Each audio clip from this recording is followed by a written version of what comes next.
यहाँ की मनु, और इसको आज यहाँ की जो यूनिवर्सिटी की प्रेस्टीज है और यहाँ की जो यूनिवर्सिटी की जो रेपुटेशन है, इसको खराब करने के लिए, इसको बदनाम करने के लिए आपकी गवर्नमेंट जो साजिश रच रही है, इसको कतई हम नहीं होने देंगे।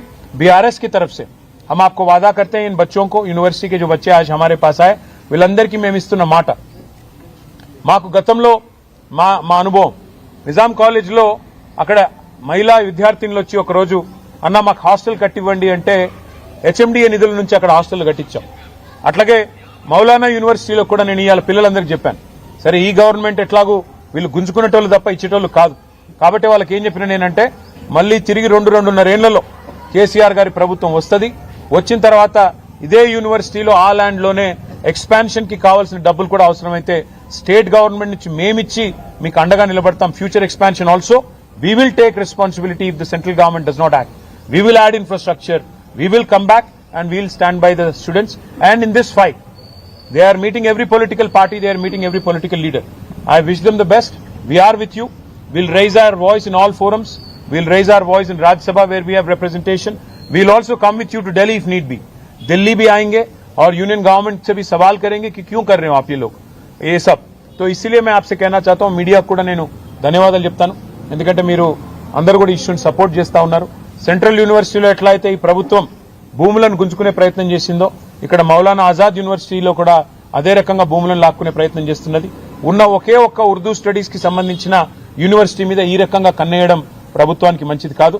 ఇండియన్ స్కూల్ ఆఫ్ బిజినెస్ కూడా ISB is a top business school in the country, దాని నుంచి కూడా నేను తీసేసుకుంటాను ల్యాండ్.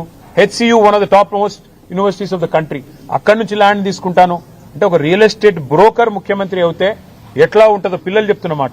ఒక రియల్ ఎస్టేట్ బ్రోకర్ ముఖ్యమంత్రి అయితే ఎట్లుంటుందో ఇలా ఈ ప్రభుత్వ వ్యవహారం అట్లా ఉందని వారు చెప్తా ఉన్నారు. దాంతో పాటు నేను ఇంకొక మాట కూడా మీకు గుర్తు చేస్తా ఉన్నాను.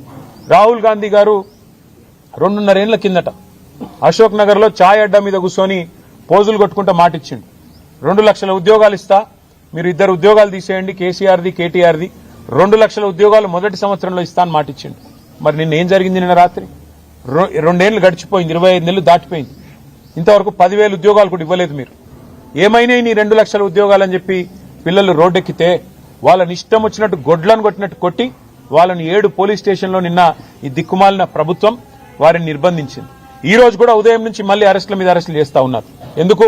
ముఖ్యమంత్రి గారు అక్కడేదో బట్టల షాప్ ఓపెనింగ్ కోతున్నట్ట, దానికోసం ఆ రోడ్డెంబడబోతుంటే ఎక్కడ ముఖ్యమంత్రికి అడ్డం వచ్చి నోటిఫికేషన్ లేవి అని నిలదీస్తారు, ముఖ్యమంత్రిని దిగ్బంధం చేస్తారన్న భయంతో ఇలా పోలీసులను అడ్డం పెట్టుకుని ఈ ప్రభుత్వం బతుకుతా ఉన్నది.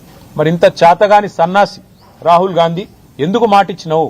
2 లక్షల ఉద్యోగాలని చెప్పి ఎందుకు డైలాగులు కొట్టినావు? ఎందుకు పోజులు కొట్టినావు? ఎక్కడ పోయినాయి నీ 2 లక్షల ఉద్యోగాలు? ఇవాళ ప్రజలు అడుగుతున్నారు, మా పిల్లలు అడుగుతున్నారు, దమ్ముంటే సమాధానం చెప్పు. 10,000 ఉద్యోగాలు ఇవ్వకుండా ఇక్కడ భూములు గుంజుకుంటావు, యూనివర్సిటీ దగ్గర ఇస్తానన్న ఉద్యోగాలు ఇవ్వవు.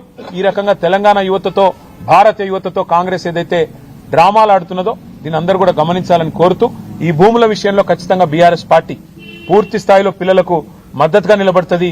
ప్రభుత్వం గనక ఈ భూములను లాక్కునే ప్రయత్నం చేస్తే అవసరమైతే ప్రత్యక్ష పోరాటానికి కూడా పార్టీ తరఫున మేము కూడా ముందుకు పోతాం. మా స్టూడెంట్ విభాగం అధ్యక్షులు శ్రీనివాస్ యాదవ్ గారి నేతృత్వంలో, మా పార్టీ యొక్క మైనారిటీ విభాగం నేతృత్వంలో అందరం కూడా కలిసికట్టుగా దీన్ని ప్రతిఘటిస్తాము, అడ్డుకుంటామని చెప్పి కూడా మీకు తెలియజేస్తాం.